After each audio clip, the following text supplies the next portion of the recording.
A man in a white uniform walked through the hall, addressing a crowd. He requested everyone's attention and began his speech, announcing that in a few days, Princess Wei Wei would arrive at Outpost 11361 to assume her role as station chief. He explained that, according to imperial law, all 14,000 individuals at the station would become citizens under the command of Princess Wei Wei. He stressed the significance of the occasion, noting that being linked directly to the royal family was a rare opportunity, even within the Galactic Federation. Suddenly, a hand rose from the crowd, interrupting the officer's speech. Annoyed, the officer turned toward the crowd and demanded to know who interrupted him. A young man in a blue uniform, hand still raised, introduced himself as Wang Xiaofeng, a senior mechanical engineer in the weapons engineering department. The officer approached Wang Xiaofeng, staring him down. With disdain, he asked how a dwarf ended up at the outpost. Wang Xiaofeng, standing at attention, calmly replied that he was 180 centimeters tall, and that, by Earth standards, this was not considered short. Incredulous, the officer asked, "What does an Earthling like you have to report?" Wang Xiaofeng, slightly hesitant, reported that the outpost's ammunition reserves were critically low, and that measures should be taken to ensure Princess Wei Wei's safety during her arrival. Before he could finish, the officer cut him off, yelling, "Silence! Who do you think you are? You just arrived and already want to act like you belong in the front row?" The officer continued berating Wang Xiaofeng, questioning why a mechanical engineer from weapons engineering would concern himself with supply department matters. The young man, struggling to respond, was again silenced. The officer glared at him and declared that Wang Xiaofeng would be transferred to the basic maintenance team as of the following day. He added that he didn't want to see him again. Speechless, Wang Xiaofeng watched as the officer turned his back and ended the meeting. As he walked away with a woman in a pink and white uniform, the officer muttered that the HR department had lost control. As they headed down the hallway, the woman reported, "We've received news from the front lines. Another outpost, 12 light-years away, was attacked by the Jinglong race." She asked if they should prepare accordingly. The officer stroked his chin, deep in thought. "The Jinglong? Aren't they the ones who wander the galaxy, hunting advanced life forms?" After a pause, he reassured her. "No need to worry. There are 8 outposts within 12 light-years. It's not our concern just yet. Our priority is ensuring Princess Wei Wei's appointment ceremony goes smoothly." The woman nodded in understanding. The officer then instructed her to keep the information about the attack confidential to avoid causing the princess unnecessary stress. Meanwhile, Wang Xiaofeng, now wearing his basic maintenance uniform, walked down a hallway. Suddenly, he collided with a young man in a blue uniform. The man apologized for not seeing him, making a remark about Wang Xiaofeng's height. A group of non-human uniformed individuals approached, joining in the mockery. One of them scoffed, "Is that the Earthling who supposedly made a fool of himself in front of the station chief?" Another added, "It's disgusting to be on the same team as this dwarf. Why doesn't he just go back to Earth?" Ignoring the taunts, Wang Xiaofeng continued toward his dormitory. When he finally opened the door, relief washed over him, but it was short-lived as he took in the sight of his messy room. Disheartened, he recalled the day he asked his parents if he could return to Earth, saying he missed them. In his memory, his father, holding a knife, harshly scolded him. "Stop playing the victim. If you can't handle these tasks, don't bother acknowledging us." Meanwhile, his mother tried to calm his father, but the memory of his father's anger was overwhelming. Wang Xiaofeng then remembered the list his father had given him. A notepad filled with seemingly impossible goals. Get married, have 10 children, make 100 friends, and buy a house of at least 1,000 square meters. At the bottom of the list, a chilling warning was written. "If you fail to achieve these, I will consider you as if I have no son." Wang Xiaofeng stared at the list, feeling defeated. He muttered to himself, "Looks like there's no going back to Earth now." A crowd gathered in the outpost's parking area, their excitement palpable. Shouts of, "Wow, the princess is arriving!"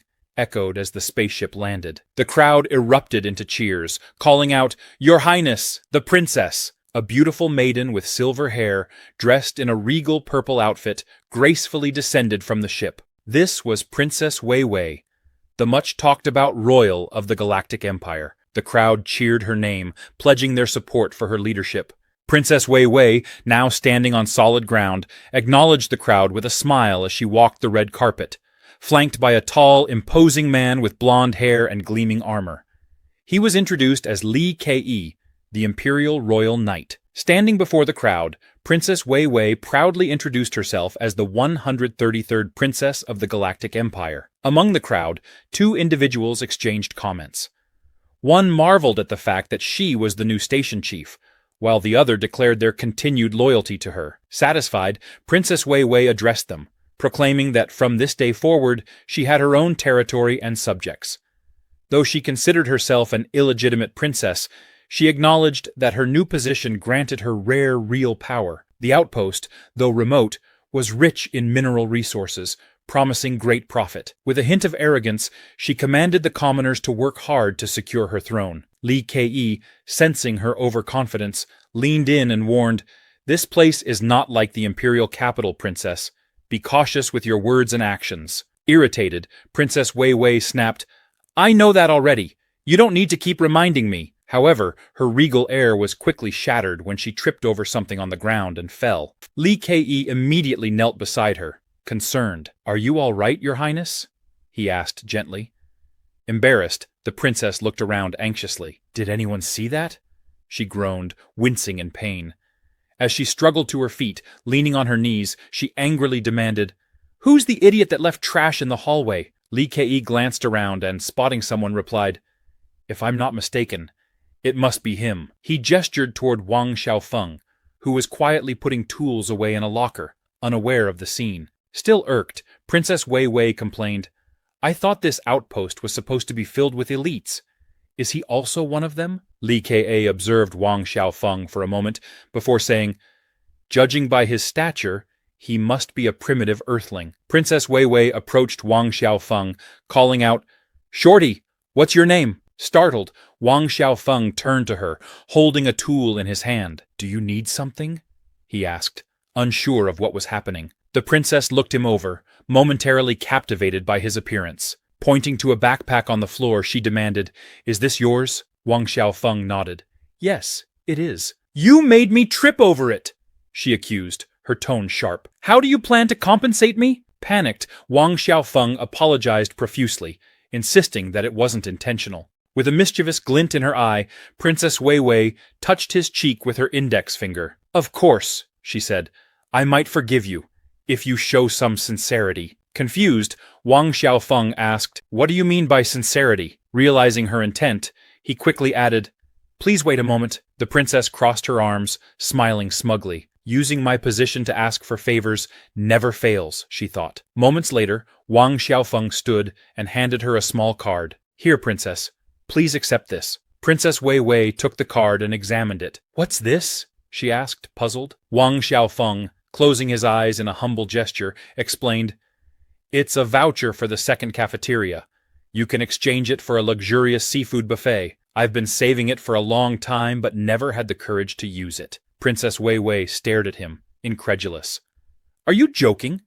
Anyone stationed here should at least come from a noble family and have a few hundred star coins. I demand 200,000 star coins to make us even." Wang Xiaofeng, flustered, muttered, "Money? I've just finished paying off my student loans. I only have 200 star coins left." The princess was shocked.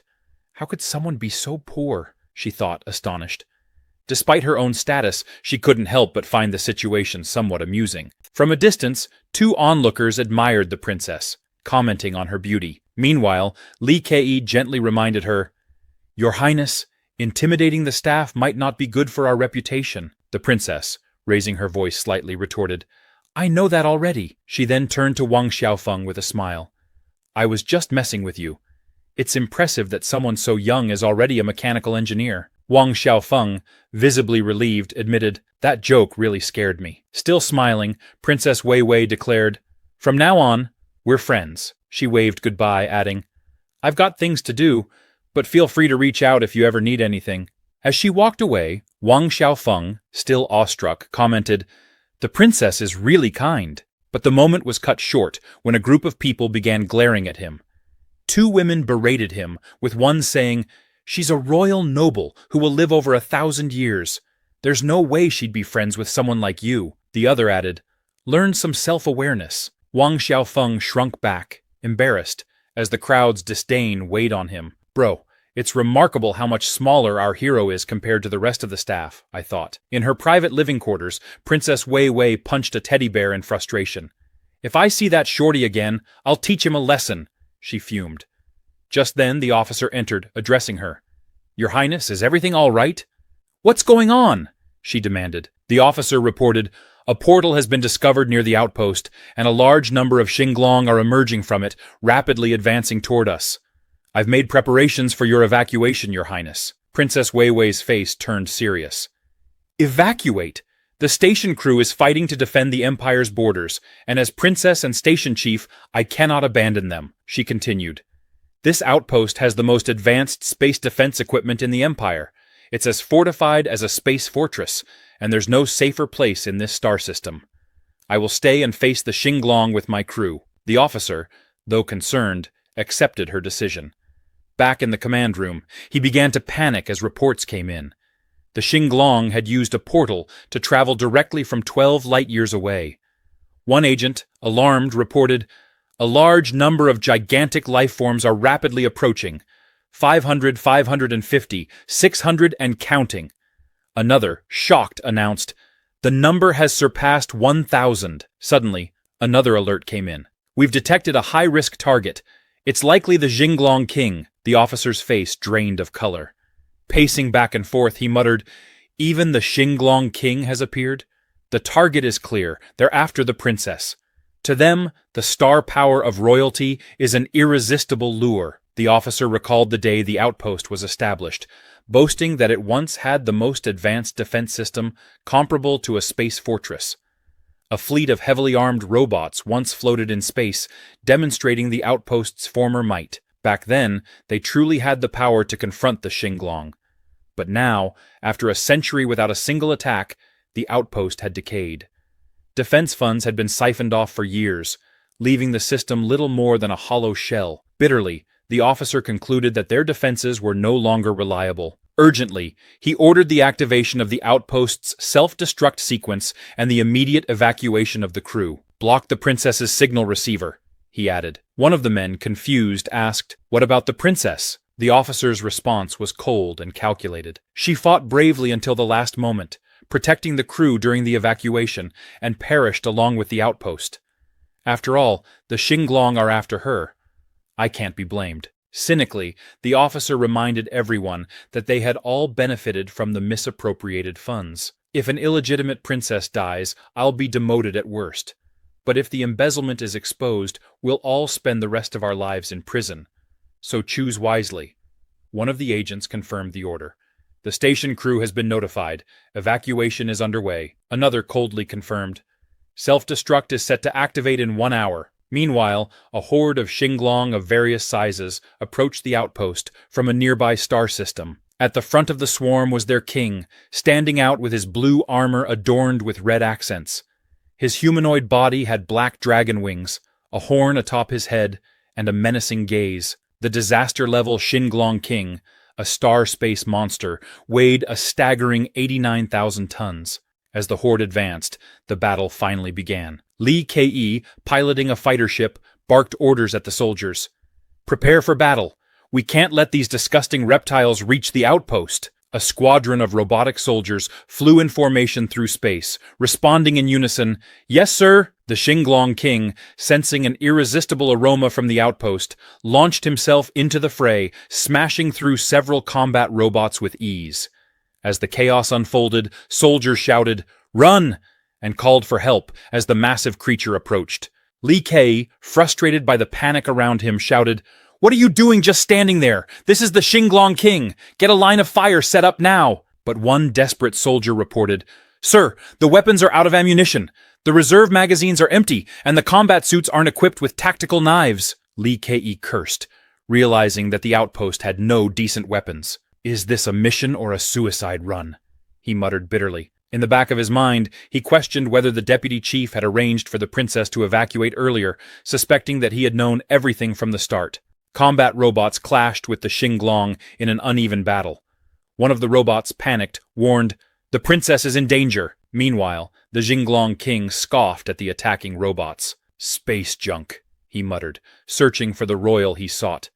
His gaze fixed on the outpost in the distance, and he concluded that the chosen one must be hiding there. Inside the ship, Lee Ke received an alert. A life form with high energy was approaching. "The king is coming!" he cursed, ordering an emergency evacuation.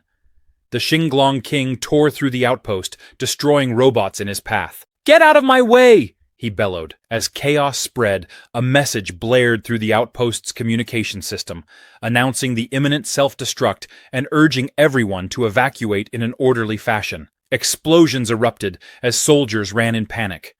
Lee Ke guided Princess Wei Wei toward the escape pod, warning her that it was about to launch. But when they looked out the window, they saw their only means of escape already flying away. Shocked, Princess Wei Wei and Lee Ke could only watch as the pod disappeared into the distance. Inside the station, Lee Ke was furious. "That despicable deputy chief! He's leaving us to die alongside the Xinglong!" Princess Wei Wei, panicked, grabbed Lee Ke by the shoulder. "What do we do now? Think of something quickly!" Lee Ke, distraught, lamented. "What can we possibly do at this point?" Suddenly, limping and with his arm in a cast, Wang Xiaofeng appeared. Princess Wei Wei, desperate, asked, "Are we really going to die here?" Wang Xiaofeng, surprised to see her still there, asked, "Princess, why are you still here?" Then, carried on Li Ke's back, Wang Xiaofeng reassured her, "You're lucky you found me. Otherwise you'd be stuck here." The princess, clinging to hope, asked, "Do you have a way to get us out?" Wang Xiaofeng smiled. "Of course. We're friends, right? I'll make sure we get out safely." Relieved, the princess thanked him. Li Ke asked, "How did you get hurt?" Wang Xiaofeng brushed it off. "It's nothing serious. Just a bit of carelessness." He pointed to a section of the outpost. "There's a production area with a few space shuttles that haven't been delivered yet. We can use one to escape." Wang Xiaofeng directed them to put on protective suits and set the coordinates for their destination. The princess, impressed, remarked, "You're surprisingly reliable." Proudly, Wang Xiaofeng replied, "Don't underestimate me. I passed the outpost's rigorous selection process as a senior mechanic." Suited up, Li Ke and Princess Wei Wei watched as Wang Xiaofeng worked at the control panel. Princess Wei Wei pointed out that there were only 2 ships left. Li Ke urged her to board, but the princess hesitated. Li Ke argued, "We're royalty and nobility. Compared to someone from a primitive planet like Earth, we have much longer lifespans. If you feel guilty about leaving Wang Xiaofeng behind, we can always compensate his family later." Just as they were about to board, Wang Xiaofeng, still limping, apologized for the delay and invited them to proceed. But as they reached the shipyard, they found it empty. The ships were gone. Wang Xiaofeng stood there, shocked. Where did everyone go? He wondered aloud, realizing that he had been left behind. He sighed, lamenting, "I'm not that big. They could have made room for me." The outpost's communication system announced the final countdown for the self-destruct sequence. Sitting on the floor, Wang Xiaofeng felt betrayed. "They lied to me," he muttered bitterly. "They said we were friends, and left me behind." Suddenly, he noticed something moving on the ceiling. A message informed him that the self-destruct countdown had reached 5 seconds. A deafening roar echoed through the outpost as Wang Xiaofeng came face to face with a gigantic, monstrous creature emerging from a crack in the ceiling. The information card revealed its disaster level. Cosmic beast, Balong, weight 21,000 tons. In tears, Wang Xiaofeng pleaded, "Please, don't take me away." Meanwhile, the Xinglong king, surveying the destroyed robots, wondered aloud, "Where have they all gone?" In the escape ship, Li Ke and Princess Wei Wei sped away from the chaos. Princess Wei Wei, looking out the window, called out for Wang Xiaofeng, her voice filled with regret. From a distance, the officer observed the outpost, satisfied. Everything went according to plan, he thought. Back inside the outpost, Wang Xiaofeng, panicking, tried to crawl away from the monstrous Balong. As the creature opened its enormous mouth, a blinding light engulfed the space. The escape pod, carrying Li Ke and Princess Wei Wei, emerged from a space portal, leaving the destruction behind. Wang Xiaofeng falls, submerged in liquid, disoriented and wondering if he is dead. Floating in a dark, vast space, he contemplates whether this is the light of paradise. But then, confusion strikes. He sees 2 lights. Why are there 2? He wonders. He's never heard of there being choices in paradise. Despite his doubts, he convinces himself that choosing the brighter light should be safe. Passing through it, Wang Xiaofeng finds himself in total darkness. Disoriented, he asks aloud if anyone is there. Feeling the top of his surroundings, he notices it's soft. He figures he can open it, and after a moment of effort, he finds light. Celebrating his small victory, he soon realizes that he's in a strange place, with a honeycomb-patterned ceiling overhead. Where am I? He wonders. It's then that he notices his new body, an insect-like form. Staring at his 6 legs and 2 pairs of hands, Wang Xiaofeng is dumbfounded. Why do I have antennae? And wings? Am I a bee? His realization leaves him even more bewildered. Now, with the body of a humanoid bee, Wang Xiaofeng wanders through a lush field, marveling at the novelty of his form.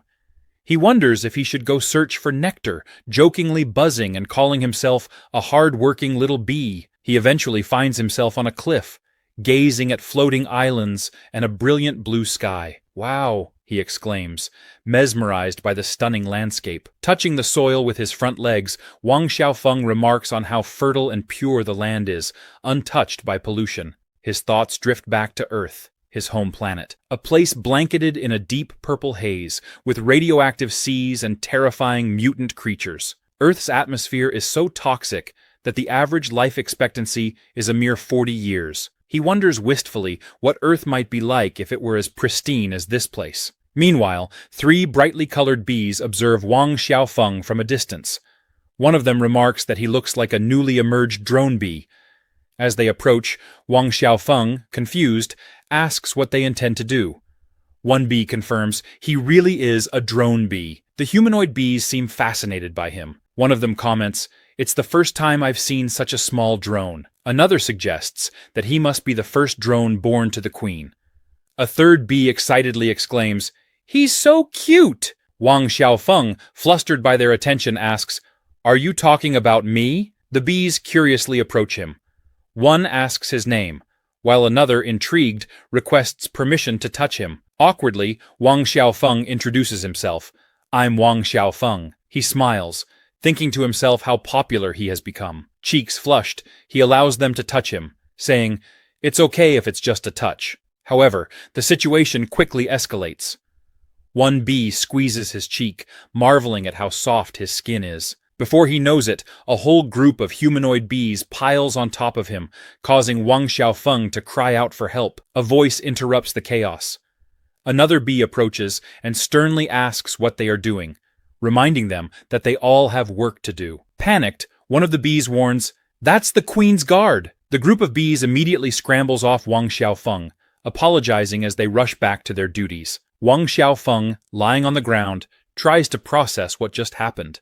The Queen's Guard, a powerful-looking bee, observes the situation and comments, "That was quite the commotion." Her information card appears. Queen Bee Guard, Bee Li, weight 9,000 tons. Wang Xiaofeng, relieved, exclaims, "I thought I was going to die." Bee Li looks at him carefully. "Are you the newly emerged drone bee?" she asks. Then, without waiting for a response, she takes flight, ordering Wang Xiaofeng to follow her to meet the queen. Surprised, Wang Xiaofeng watches Bee Li fly away. He glances at his own wings and nervously admits, "I haven't tried flying yet." With some difficulty, he begins flapping his wings and launches himself into the air, clumsily wobbling. But his joy is short-lived as he crashes into a tree branch. Nearby, the other bees laugh at his recklessness. One comments, "Flying so recklessly for the first time? No wonder he crashed." Another laughs and says, "Everyone has a first time. He'll get the hang of it." After some time, they arrive at a massive honeycomb-shaped structure atop a giant tree. "Is this where the queen lives?"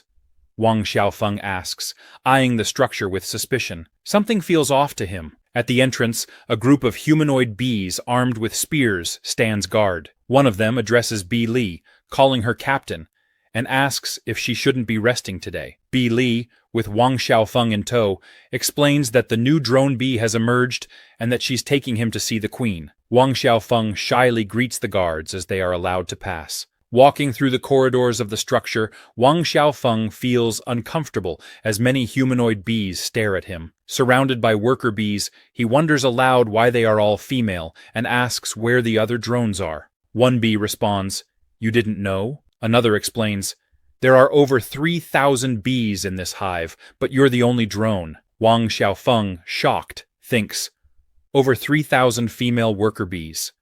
And I'm the only male? His face turns red as indecent thoughts flash through his mind. But he quickly dismisses them, thinking, with so many bees, my body wouldn't be able to handle it. As Wang Xiaofeng processes the information, it becomes clear where this situation is headed. This could be the biggest harem I've ever seen, he thinks to himself. The red-haired worker bee, Bee-Man, with a sly smile, strokes Wang Xiaofeng's head and asks why he looks so happy. The purple-haired bee, Bee-Mang, teasingly asks if he's thinking of courting the sisters. Both bees give him sly smiles, amused by his innocence. One of them laughs. He's got some ambition. Our poor protagonist asks, with wide-eyed innocence, is that not allowed? Bee-Man chuckles and explains, although we worker bees are female, only the queen has reproductive capacity. Bee-Mang adds, and due to bloodline reasons, you can only reproduce with queens from other hives, and only once a year. Bee Li steps in, announcing that they've reached the queen's chamber and orders everyone to be quiet. She kneels before the entrance and formally greets the queen with, Your Majesty. The queen, Bi Huang, asks what's happening. Bi Li bows and explains that the queen's drone bee has recently emerged, and she has brought him to meet her. Bi Huang turns her gaze toward Wang Xiaofeng, thanking Bi Li for her work. Our hero, enchanted by the queen's appearance, thinks she's incredibly beautiful. He wonders if she is his mother in this world, and is startled by her imposing size. Is something wrong? Bi Huang asks, noticing Wang Xiaofeng's hesitation. Overwhelmed, he blurts out, You're beautiful! Bi Li scolds him, reminding him to address the queen properly as Queen Bee. She demands to know if the larvae didn't teach him the rules and orders him to kneel. Wang Xiaofeng, confused, asks, What rules? He doesn't understand the situation. Bi Huang, with an amused smile, reassures Bi Li, saying, It's all right. No one else is here. She laughs gently, calling Wang Xiaofeng a sweet little boy, and beckons him closer. She invites him to sit beside her, saying, Come sit here with Mommy. Awkwardly, Wang Xiaofeng sits by the queen and asks, Why can't I call you Mommy if you gave birth to me? Bi Huang explains that it's a long-standing tradition of the bee tribe, one that even she cannot change. After all, she says, we are the rulers of this celestial island and must uphold our dignity. The queen reminisces, recalling that she was once one of thousands of worker bees, but was chosen by the former queen to inherit royal power. She became the new queen, and now the entire hive shares her bloodline. She advises Wang Xiaofeng to get along with his sisters in the hive. Bi Huang then orders Bi Li, Bee-Mang, and Bee-Man to take care of Wang Xiaofeng for now. The three bees bow to the queen and confirm the order. Bi Li assures her, We will train him to be an excellent drone. The queen praises Bi Li as the most capable worker bee, the only one with 2-star strength, and suggests that Wang Xiaofeng learn from her. Wang Xiaofeng agrees, referring to the queen as Mother Queen. Later, in the residential area of the Celestial Island, humanoid insects of various tribes live in harmony. A giant dragonfly transports a wooden crate across the area. Bi Li points to the residential section of the hive and explains that all tribes under the administration of the bee tribe live here. She adds that, thanks to the bee tribe's protection, the Celestial Island is the safest place on the planet. She warns Wang Xiaofeng that he is still at level 0 and must not leave the hive until he reaches 1-star strength. The wilderness outside is dangerous, she says. Wild tribes follow the law of the jungle. Wang Xiaofeng, apprehensive, promises to remember. Bi Li points to a small honeycomb-shaped house. This will be your room, she tells him. Food and water will be delivered regularly. Bi Li then orders Bee-Mang and Bee-Man to deliver a special item to Wang Xiaofeng. The two bees approach him, carrying a cage with a small, furry sleeping creature inside. Curious, Wang Xiaofeng asks, Is this a pet? Bee-Mang shakes her head. No, it's food. It's very nutritious and quite precious. Wang Xiaofeng, bewildered, asks, Why do you eat insects if you are also insects? The bees exchange looks of disappointment. Bi Li sighs. It seems the guys in the breeding department are getting more and more clueless. We are wasps. Wasps? Wang Xiaofeng exclaims in shock. The information card reveals the creature's stats. Disaster level, native monster, wasp beast, weight 3,000 tons. No wonder the hive feels so strange, Wang Xiaofeng mutters. After saying their goodbyes, Bi Li, Bi Meng Meng, and Bi Man Man leave. Wang Xiaofeng enters his new home and is startled by the size of the bed. He surveys the room and comments on how primitive the accommodation feels, almost like Earth's medieval period, with no advanced technology. Lying down, he reflects on his new life, musing, "Reincarnating as a wasp feels like a dream." Exhausted, he resigns himself to the situation and decides to make the best of it. But suddenly, Wang Xiaofeng, now in his human form, opens his eyes in confusion. Is this that same space? He wonders as he plummets toward a bright light, screaming. He lands in a place called Monster Cemetery, surrounded by a mountain of giant bones. Disoriented from the fall, Wang Xiaofeng looks around and wonders, where am I? Did I fail to reincarnate after all? As he takes in his surroundings, he realizes he is inside the mouth of a gigantic monster. Panicking, he wonders why this is happening again, only to be ejected from the monster's mouth moments later. Sitting on the ground, Wang Xiaofeng assesses his injuries. His left arm has been ripped off, but fortunately, his spacesuit's emergency systems have stopped the bleeding. He still needs to disinfect the wound, though. Glancing at his leg, he notices another open wound. Crawling toward a small campfire, he mutters, "Mr. Fire, help me." With difficulty, he picks up a container of water and heads toward the fire, celebrating his small victory as he feeds the flames with more wood. He boils some bandages for disinfection, knowing that in this environment, it's his only way to stop the bleeding. Bracing himself for pain, Wang Xiaofeng presses a hot stick against his wound, screaming in agony before passing out. When he awakens, he observes the valley, filled with countless monster corpses. This entire valley is a graveyard, he thinks, and they all died in the last explosion. He wonders how the giant monster he encountered earlier survived. But as he turns, the valley darkens, and a massive shadow looms over him. A gigantic dragon-like creature rises above him. The information card appears. Disaster level. Cosmic monster. Zuyue dragon. Weight 180,000 tons. Paralyzed with fear, Wang Xiaofeng stammers, "Monster!" He gazes up at the enormous beast, unable to comprehend its sheer size. Then, a smaller dragon approaches the Zuyue dragon and asks, "What's wrong with him?" The information card described the creature as disaster level, cosmic monster, flash dragon, weight 87,000 tons. The Zuyue dragon, irritated, commented, "I think something just went under my feet." The flash dragon, unconcerned, replied, "Forget about it. It's probably just a ghoul." He reminded the Zuyue dragon, "The Dragon King is seriously injured and needs a lot of blood. We need to find fresh bodies and bring them back quickly." "Don't pressure me, I already know," the Zuyue dragon snapped. Wang Xiaofeng, hiding behind a rock, trembled in fear, trying to make sense of their conversation. As time passed, he observed the two dragons carrying several smaller monsters on their backs. Are they transporting the bodies? Wang Xiaofeng wondered, trying to stay calm. He thought to himself, maybe this is my chance to escape. The flash dragon, sensing the urgency, said, "It's almost time. We need to go." He took off, carrying a small monster in his claws, and soon the skies were filled with an overwhelming number of dragons, transporting food at high speed. Wang Xiaofeng, hidden in the mouth of the Zuyue dragon, sighed in relief. "I finally managed to escape that cursed place," he muttered. But as he looked out over the valley, his relief turned to horror. The place teemed with monsters, and he quickly realized that he was in the middle of a monster nest. The dragons finally reached their destination, a colossal volcano. The Zuyue dragon landed, dumping the smaller monsters and skeletons onto the ground. Wang Xiaofeng screamed as he tumbled out along with them. One dragon asked another, "Has old Shi gathered all the ingredients for the Dragon King's meal?" A turtle-like dragon approached, squinting as he examined the ingredients. "My vision's not what it used to be," he grumbled. "I've been waiting for fresh ingredients for ages."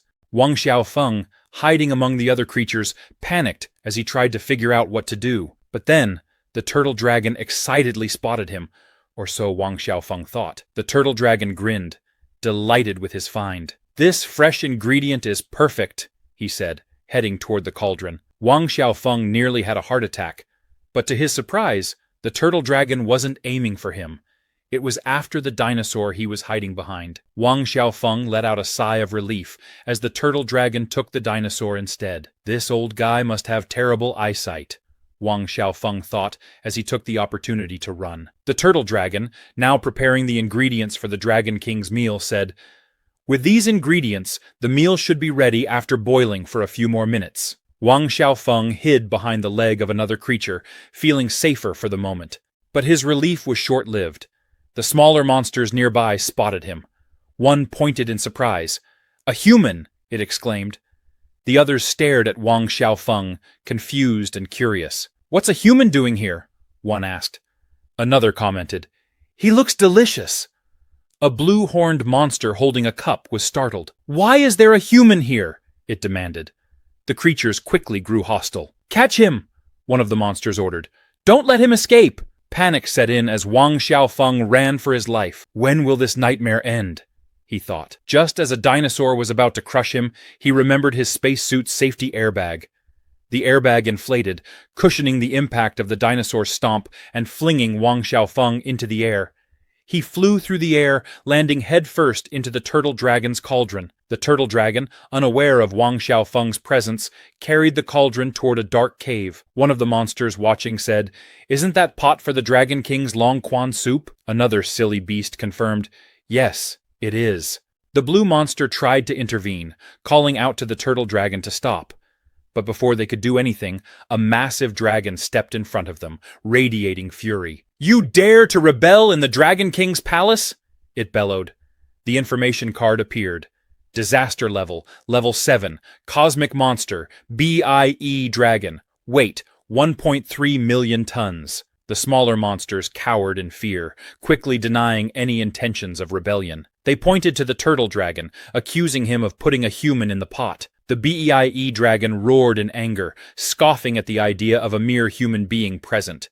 It crushed one of the monsters under its paw and warned the others not to speak of it again. One of the creatures glanced at the flattened fire dragon on the ground and asked if it was dead. The BEIE dragon chased away the smaller monsters, ordering them to leave immediately. Afterward, it turned toward the cave and addressed the Dragon King, who was lying on space debris, severely injured. "We return to the battle that left the Dragon King massacred," the BEIE dragon said. The Dragon King, barely able to move, explained how he had allowed himself to be hit by an explosion. "If it weren't for that carelessness, I wouldn't have had the chance to seize this unique opportunity," the Dragon King reminisced.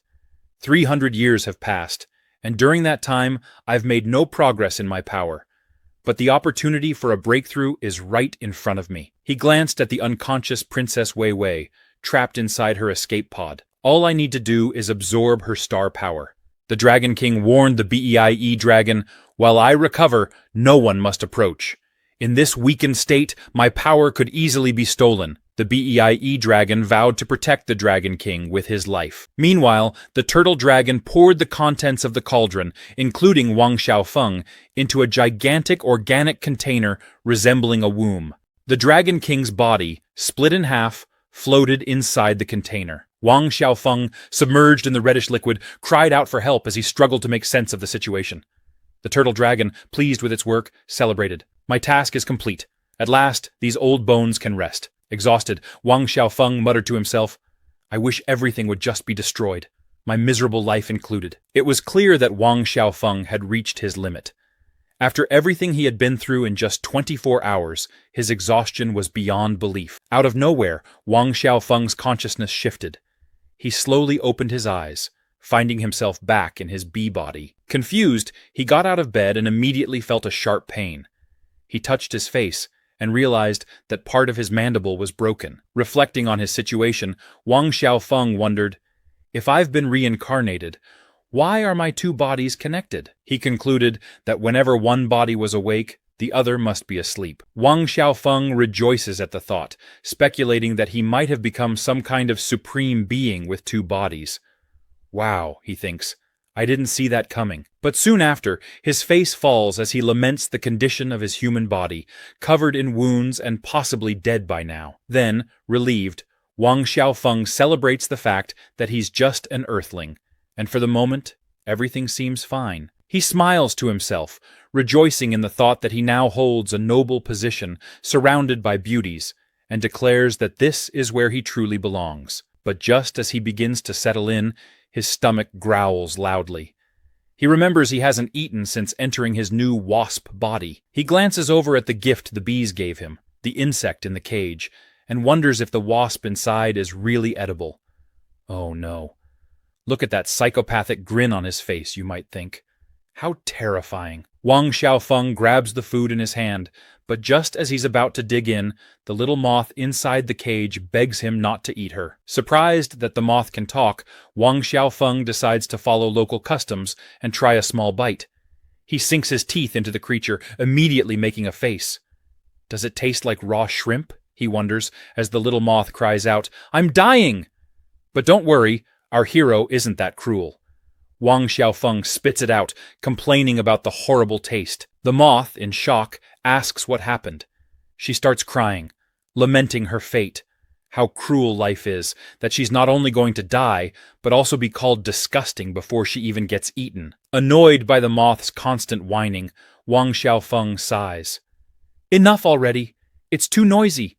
I won't eat you, okay?" He holds her and ushers her out the door. "Go cry somewhere else," he says, shutting the door behind her. Relieved, the moth celebrates her freedom. But, as is often the case, a poor man's joy is short-lived. 2 bees fly overhead and spot her.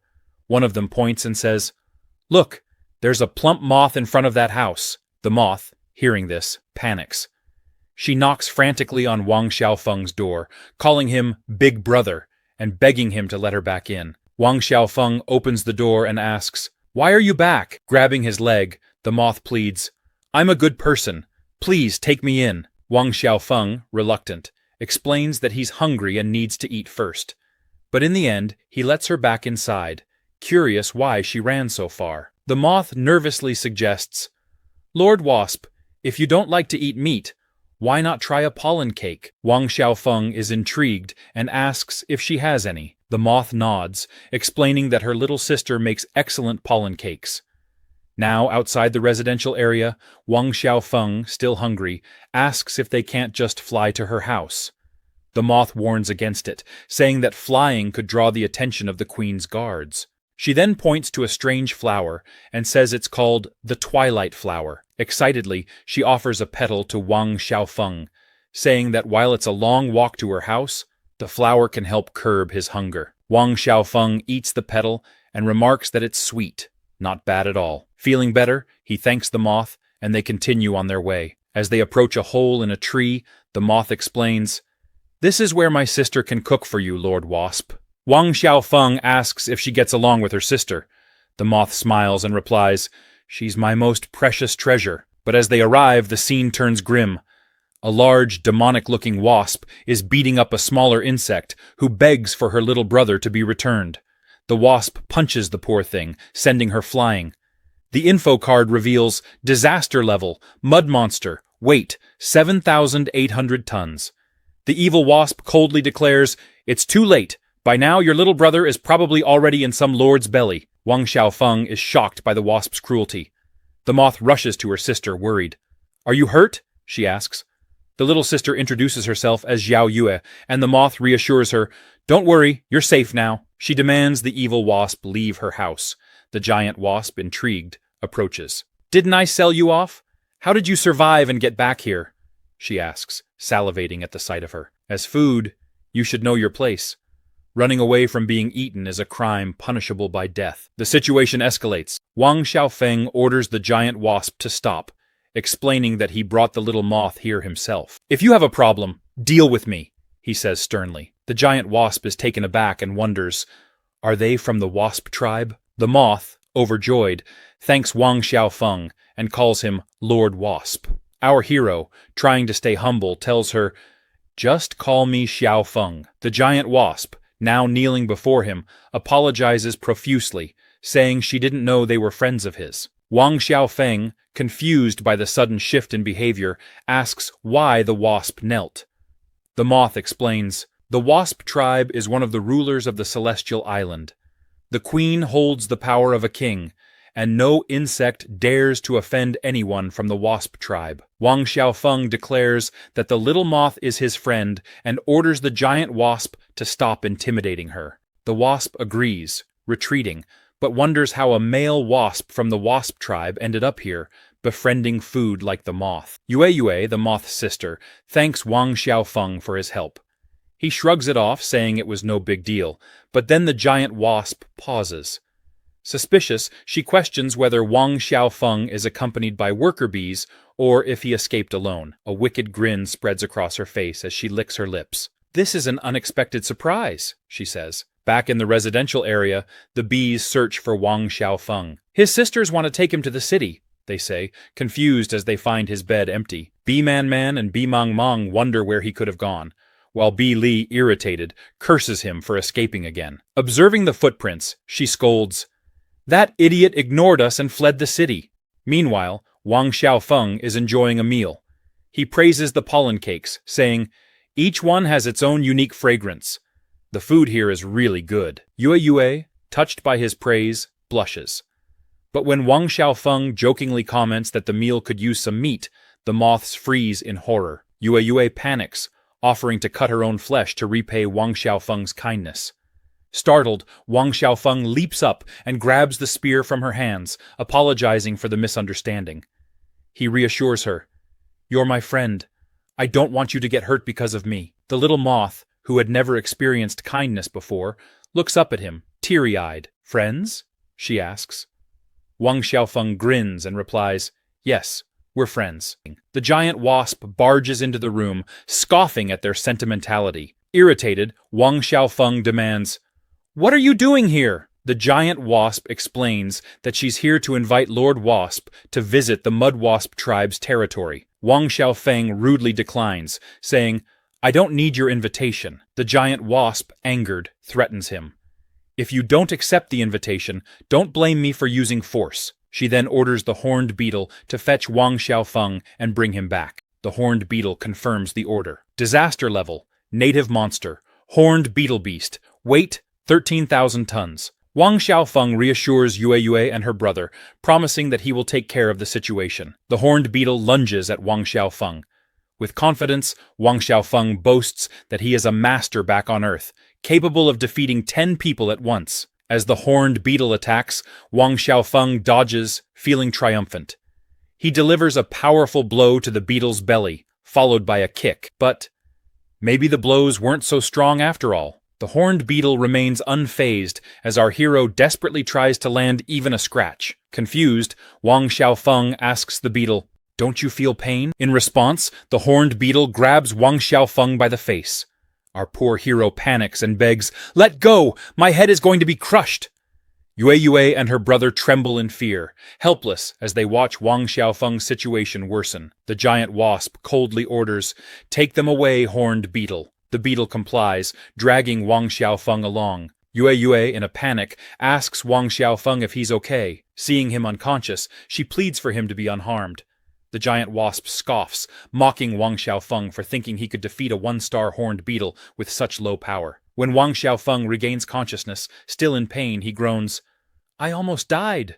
He then asks the little moth where they're being taken. Yue explains that they're inside a box being carried to the surface.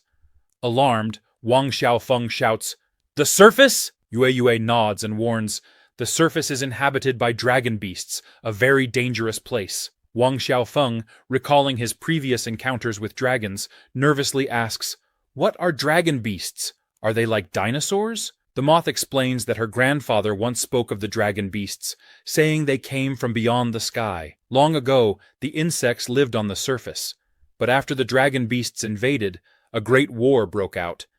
The insects were completely defeated. Wang Xiaofeng listens intently as she continues, describing how the defeated insects fled to the celestial island, underground caves, and remote islands to survive. If the dragon beasts came from beyond the sky, could it be the Star Dragon clan? Wang Xiaofeng wonders, recalling their invincible strength. Comparing them to insects, he concludes that the insects would stand no chance against dragons in a war. He then asks why the mud wasps still live on the surface if it's so dangerous. Yue explains that the mud wasp's nest is in underground caves, barren places abandoned by the dragon beasts. Since there aren't many strong insects there, the mud wasps have taken control, turning other insects into their slaves. The giant wasp interrupts, announcing their arrival.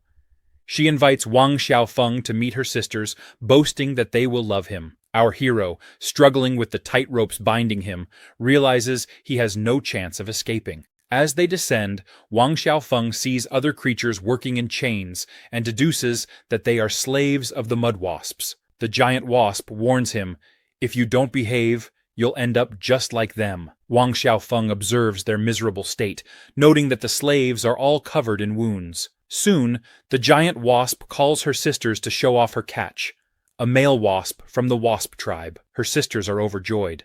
One of them asks, "Are you sure you were supposed to bring him here?" The giant wasp confidently replies, "He escaped from the celestial island city, and I captured the two moths who knew about it too.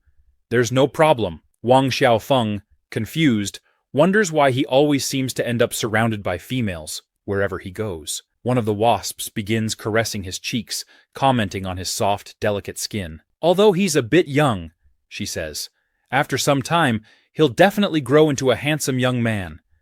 If we marry him, our tribe might even produce a queen with the power of a king." Irritated by the comment, Wang Xiaofeng retorts, "Who would marry you? Stop dreaming." The giant wasp, enraged, scolds him. "We have plenty of time to teach you a lesson.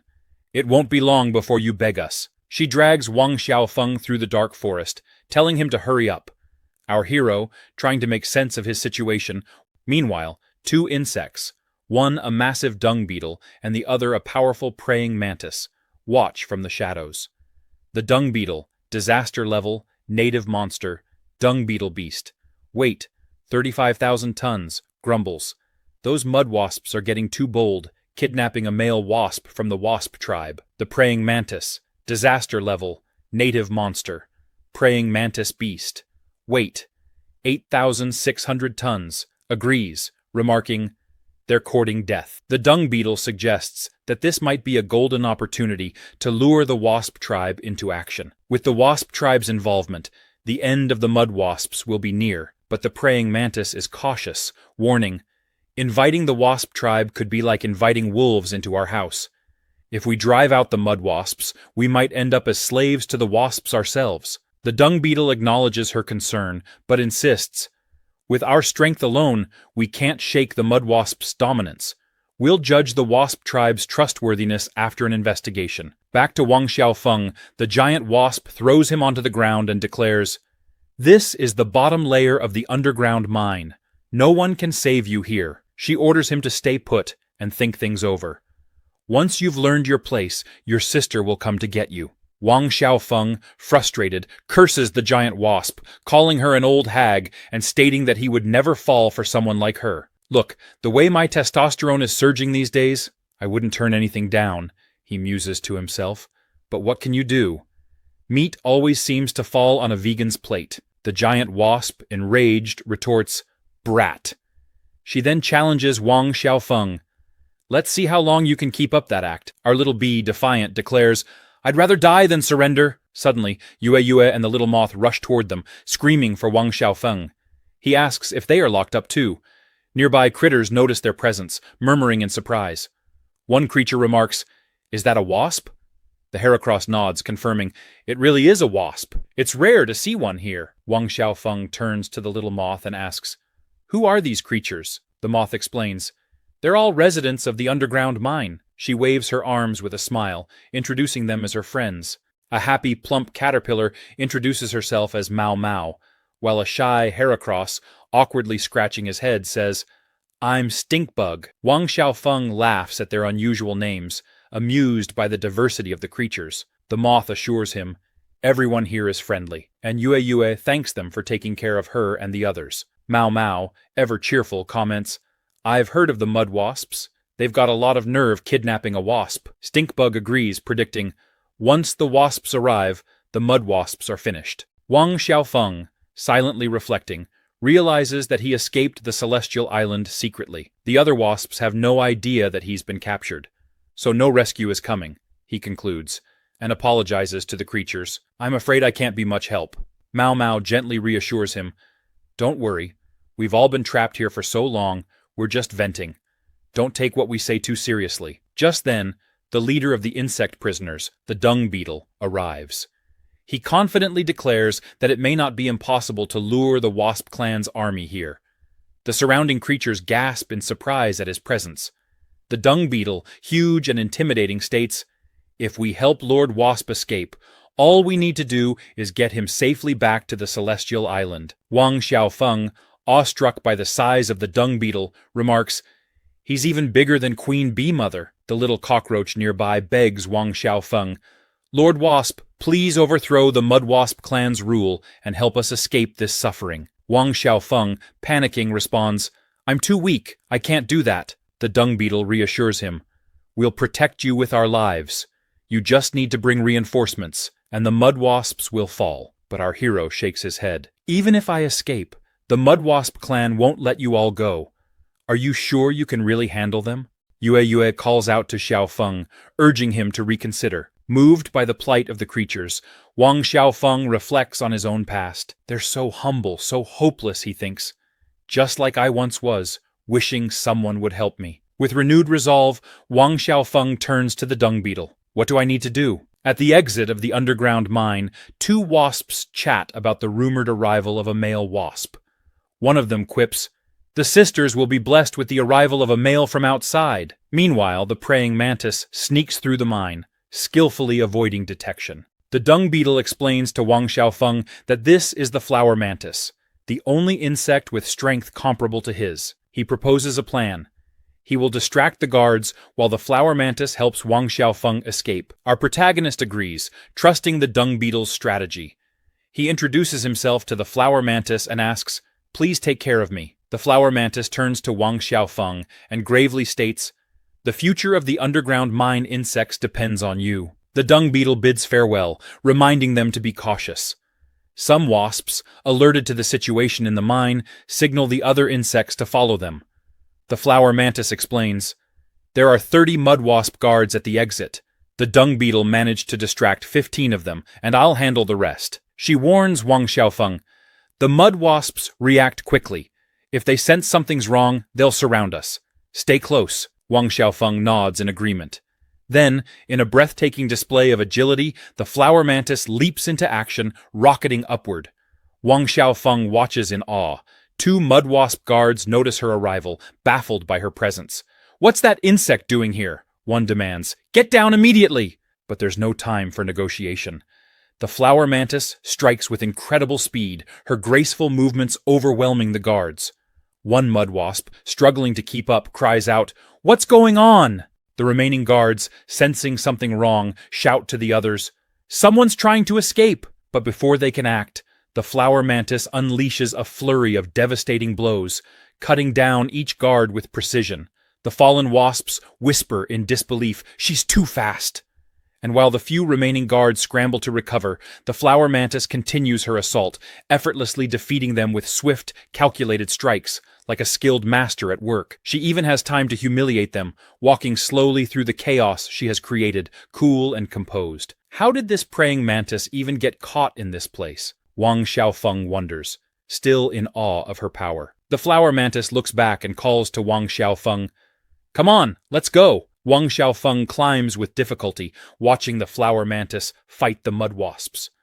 Amazed by her strength, he asks, "Why aren't you moving?" She glances around, counting the defeated guards, and mutters, "I'm missing one." One of the remaining wasps, feeling a sudden stomachache, stumbles upon her fellow guards lying on the ground. She wonders what happened. Sometimes it's good to take care of business while chaos unfolds around you, huh? Panicking, the wasp rushes to the alarm bell and rings it, screaming that it's an enemy attack. The flower mantis and Wang Xiaofeng watch as the alarm blares throughout the mine. The mantis sighs, "What a shame." Meanwhile, a mud wasp enters the mine, asking what's happening and why there's suddenly a fire. The Heracross, frantically splashing water, shouts, "Put out the fire! Put out the fire!" Mao Mao, the happy caterpillar, explains that Stinkbug accidentally set the shed on fire while cooking. Stinkbug, clearly embarrassed, apologizes profusely. The mud wasp curses him and threatens, "If it happens again, I'll kill you." She orders everyone to leave, but Mau Mau, desperate, pleads with Stinkbug to think of a way to stall the guards a little longer. Heracross throws himself to the ground, grabbing the mud wasp's leg. He tells her that all the grain meant for the year's taxes burned in the fire and begs her to help them. The mud wasp, disgusted by his smell, threatens him again, warning that if he can't pay the taxes, he'll be food for the mud wasp larvae. But before the situation can escalate further, the sound of the alarm bell causes the mud wasps to freeze. One of them, looking alarmed, shouts that there's a situation at the underground exit and orders everyone to return. Mau Mau tries to call them back, but Heracross, heartbroken, asks how they can be so cruel. Mau Mau apologizes to the dung beetle, saying they couldn't stop the mud wasps from leaving. The dung beetle reassures her, "Don't worry, the bell is the ultimate alert signal. They wouldn't dare stay here." Stinkbug, confused, asks, "What does the ultimate alert signal mean?" The dung beetle sighs and says grimly, "If nothing unexpected happens, it means Lord Wasp and the flower mantis have already been discovered." Stinkbug, disheartened, laments, "I can't believe it happened." The dung beetle apologizes to the others, saying the secret escape plan failed. "Now, it looks like the flower mantis and I will have to face the mud wasps head on." Mau Mau, worried, reminds him that there are only 2 of them, while the mud wasps have at least 100 members, along with their insect allies. The dung beetle, determined, stands tall and says, "This is a once-in-a-lifetime opportunity, not just for Lord Wasp, who has earned my trust, but for our future generations, so they'll never be enslaved." Our hero, inspired, declares, "Even if it costs me my life, I will not hesitate." What a man! What a hero! The moth interrupts, calling for the dung beetle to wait. He asks, "What is it?" The little moth, full of conviction, pleads to join them. "Wang Xiaofeng is my friend too. I want to help." The dung beetle hesitates, thanking her for her loyalty, but cautioning her that without star power, she wouldn't be of much help. Mau Mau tries to stop the moth, explaining that the dung beetle and the flower mantis are stellar insect warriors, capable of controlling star power. Stinkbug agrees, adding, "As much as it frustrates us, we'd only cause trouble for them if we went." The little moth, on the verge of tears, admits, "I know I'm weak, a mere insect at the bottom of the food chain. I was even sent to the wasp clan as food because I couldn't pay taxes." Her voice cracks as she continues, "But Wang Xiaofeng never looked down on me because of my position. Despite being a noble wasp, he was willing to be friends with someone like me, someone who was destined to be food, and now he's risking his life to help us." She turns to the dung beetle, her eyes full of determination. "Should I just stand by and watch my friend die for me because I'm weak?" Mau Mau, deeply moved, praises the moth for her words. Heracross, emboldened, declares, "Wang Xiaofeng is risking his life for us. We can't just sit here and do nothing." Mau Mau and Stinkbug agree, shouting, "We'll go too. We'll do whatever little we can." The rest of the insect slaves, inspired by the moth's courage, cheer up. One creature shouts, "The mud wasps aren't that scary. I'm going too." Another creature adds, "Let's show those despicable mud wasps what the lower class can do." The dung beetle, taken aback by the sudden surge of unity, turns to the little moth, addressing her warmly. "You, little moth, are a brave warrior." Touched, the moth takes his hand. What a beautiful scene. Absolute cinema. Meanwhile, a horde of mud wasps marches through the underground mine. One of the wasps orders the others to search for Wang Xiaofeng and the flower mantis. The flower mantis, hanging from the ceiling, cradles Wang Xiaofeng in her arms. And, well, let's just say, our hero is at peak testosterone. "Flower, sister flower," he mutters, dazed, as the flower mantis presses him to her chest, whispering for him to be quiet. Once they land on the ground, she warns, "Reinforcements are coming. We need to hurry." She asks if Wang Xiaofeng is okay. Still dizzy, he nods. "I'm fine." The flower mantis reassures him. "We're almost at the end of the passage. Once we get through, we'll be safe." They sprint toward the mine exit, but it's never that easy, is it? The giant wasp appears at the exit, blocking their way. "Where are you going in such a hurry, little wasp?" she sneers. "And you even brought along a stinky moth with star power." As if things couldn't get worse, an overwhelming number of wasps gather in front of them. The giant wasp continues, "From the moment the alarm rang, I knew that those filthy insects underground were up to something." She taunts the flower mantis. helping the little wasp escape, luring the wasp clan here to deal with us, using one enemy to defeat another. Quite clever. Was it that traitorous dung beetle who came up with the idea? The flower mantis, standing tall, defends the dung beetle.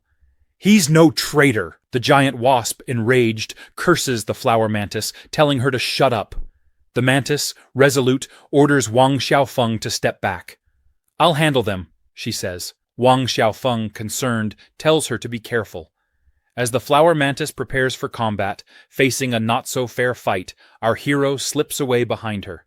The flower mantis unleashes a flurry of attacks, slicing through the air with her blades, stomping and kicking the surrounding wasps. Her strikes are fluid, precise, and deadly. But then the enemy's tank arrives, the massive horned beetle. It charges at her with a powerful dash, ignoring the blows she lands on its hard shell. Startled that her attacks have no effect, the flower mantis mutters, "What is this thing made of?" Before she can react, the horned beetle catches up and lands a crushing blow. She cries out in pain, her body jolting under the force of the strike. Gritting her teeth, the flower mantis forces herself back into a fighting stance, but it's clear she's losing strength. The horned beetle swings again, missing her by inches as she dodges. Frustrated, the beetle slams its fist into the ground, causing the earth to crack beneath them. The impact momentarily stuns her, causing her to jump back, exactly what the beetle was waiting for. In one swift motion, the horned beetle grabs her by the leg and slams her to the ground with devastating force. "Run, Xiaofeng!" she cries out, her voice weak and full of desperation as she is trampled under the beetle's relentless assault. Wang Xiaofeng, trembling with fear, watches in horror. "Sister Flower, are you okay?" he shouts, knowing full well that she isn't. He hesitates, but then, spinning his arms in a poor attempt to look brave, he challenges the horned beetle to a fight. "Come on, you overgrown bug! Let's fight to the death!" he yells, though his voice cracks with fear. The giant wasp, observing the scene with amusement, remarks, "So, this star insect created by that dung beetle has some skill after all. But too bad for her, she's up against a horned beetle about to break through to the second star." As she speaks, the giant wasp draws her enormous stinger, aiming it at the flower mantis. She steps closer, raising her stinger to the mantis's neck. "You've cost me several sisters just to capture you," she sneers. But now, it's over. The wasps gather around, ready to take the defeated flower mantis away. "Take her to the nursery," the giant wasp orders, her voice cold and calculating. "Let the larvae feast on fresh star-powered meat. They'll grow stronger thanks to her." The surrounding wasps nod, eager to obey. Meanwhile, the horned beetle turns toward Wang Xiaofeng, its massive shadow looming over him. "What about this one?" it growls. The giant wasp, not even bothering to glance at him, replies, "Cage him. Keep him under strict watch until mating is done. Then dispose of him. I don't want him causing any more trouble." Wang Xiaofeng, devastated, realizes the gravity of the situation. Even though I'm a noble species, he thinks, I'm still just a pawn in their game. Tears well up in his eyes as he sobs, "I'm not cut out to be a hero." Just then, one of the wasp guards rushes up, panic etched on her face. "Something's wrong!" she exclaims, her voice trembling. The giant wasp, visibly irritated, snaps, "What's got you so rattled?" The guard stammers, "The peasants. The ones from the underground mine. They've revolted. They've broken through the passage and are heading this way." The giant wasp's eyes narrow in anger. "That low-class trash? Who's leading them?" she demands. The guard hesitates before answering, "It's the dung beetle, the traitor." As if on cue, the dung beetle and his makeshift army of insects appear, charging through the entrance with a powerful attack.